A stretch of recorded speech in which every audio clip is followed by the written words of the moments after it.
दिवंश। हरिवंश महाराज जी, आपके चरणों में कोटि कोटि प्रणाम।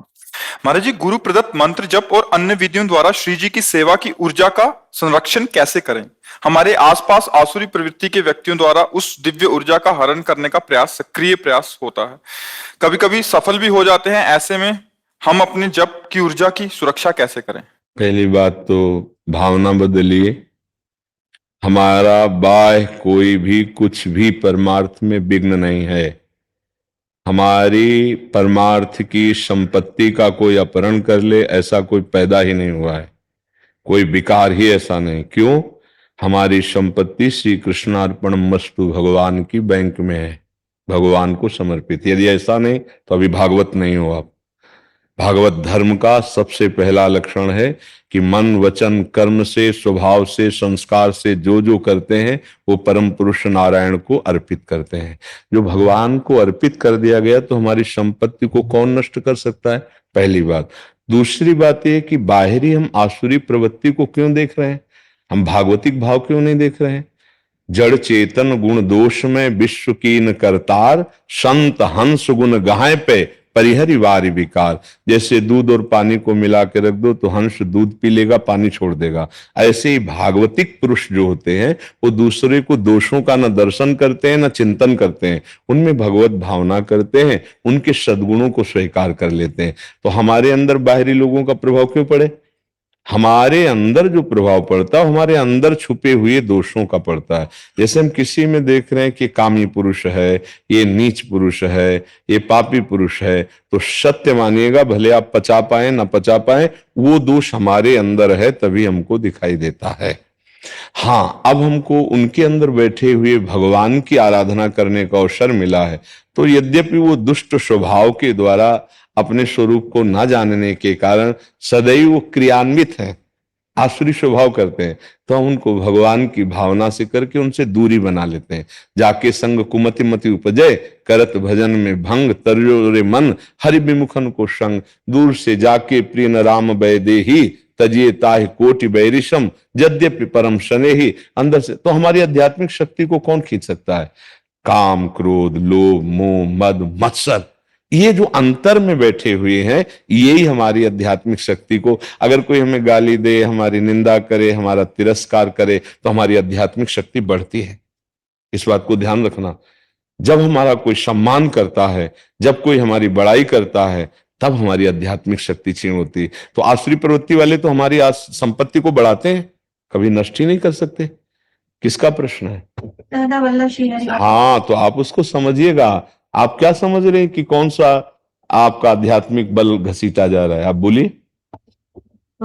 ऐसा महसूस होता है कि जब हम एक आपके दिव्य अनुभूतियों की तरफ हम जाते हैं, तो उस समय ऐसा लगता है कि जो आसपास के लोग होते हैं, मन आसपास के लोग नहीं, मन हमारे अपने परिवार के नहीं ना, मन, सिर्फ एक शब्द सुनो, मन। जी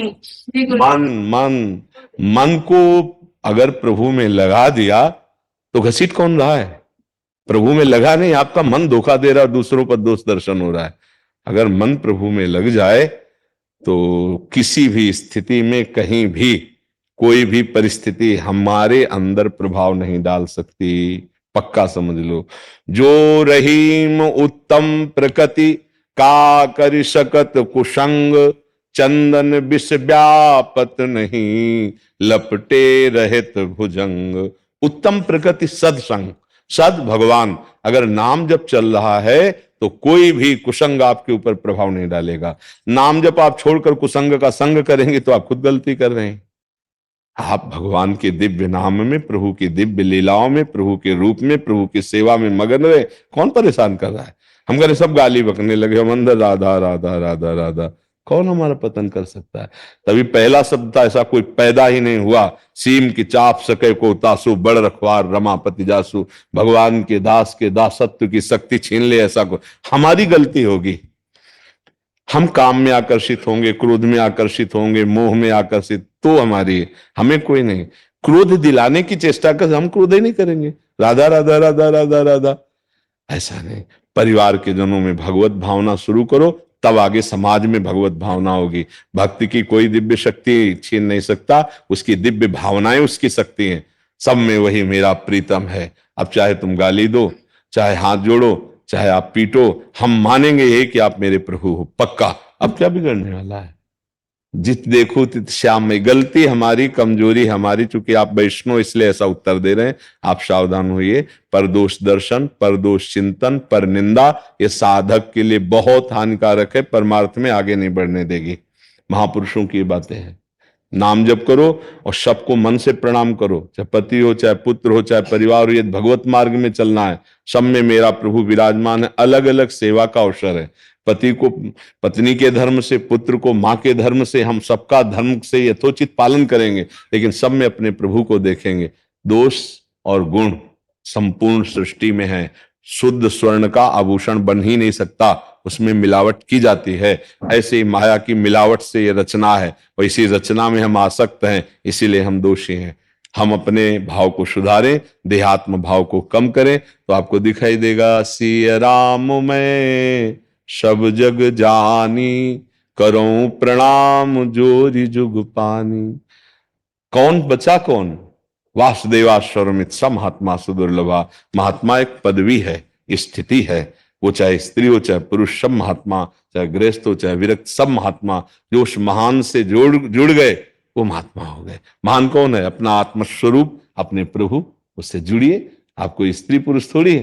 तो आप लौकिक वृत्ति को धारण करेंगे तब तो समस्या ही समस्या है। भागवतिक वृत्ति को धारण करेंगे, हर समस्या का समाधान, हर समस्या का समाधान अपने से है, दूसरे से नहीं। दूसरे से जो समाधान चाहते हैं वो प्रापंचिक वृत्ति वाले होते हैं, भागवतिक वृत्ति वाले नहीं। विवेक के द्वारा अपने को बचा ले, ना कि किसी बाहरी सहयोग से। स्थान परिवर्तन क्या आपके साधना में उन्नति दे सकता है? जहां जाओगे वहां पड़ोस में ही भगवान ऐसा विधान रच देंगे जो विमुख वृत्ति पैदा करेगा, तो कहां तक भागोगे? जहां हो वहीं भजन करके दिखाओ। भगवान ने जो परिस्थिति दी है वो भजन की कसौटी है। आप उस समय भजन करके अपने आप को निकाल लीजिए। राधा राधा राधा। देखो, इस मार्ग में झुक के चला जाता है। तृणादपि सुनीचेन, सबसे नीच अपने को समझे तो निकल जाएगा। थोड़ा भी गुणाभिमान हुआ तो माया चेकिंग कर लेगी, फंसा लेगी। ये पक्का समझ लो। तृणादपि सुनीचेन तरोरिव शेषमुना, अमानिना मान देन कीर्तनीया सदा हरि। सदा नाम जप करो, दूसरों का सम्मान करो, खुद मान की चेष्टा मत रखो, सहनशील बनो, अपने को सबसे नीचा समझो। कभी कोई बाधा ही नहीं है, कोई बाधा नहीं है। ये आचार्यों की वाणी है।